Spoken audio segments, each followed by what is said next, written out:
Qadrdonlar, bugungi ish kunimiz. Xudo xolasa mana mol go'shti kerak. Hop. Sinfdoshlar bir dietechnik qozonga olib so'rashuvdi, mol go'shti bilan qo'y go'shtini aralashtirib qo'ydik. Xudo xolasa ketma-ketlikda mana bu yoqda oshlarni ham suzib, chiroyli qilib egalariga yetkazib beraman. Xudo xolasa sizlar ham kelsanglar, chiroyli qilib mana shu oshlar qilib beramiz. Uni tirkallashiga qarang.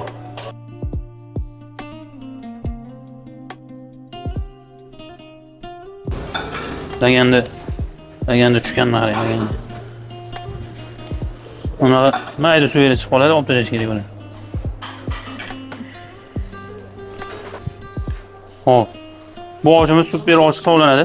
Payli, bedana tuxumli, toklari bilan Xudo xolasa Dole qazalari bilan beramiz. Xudo xolasa kelsanglar shunaqa chiroyli qilib ko'rinishida go'zal qilib beramiz. Hammalarni ovqatini tutib qolamiz.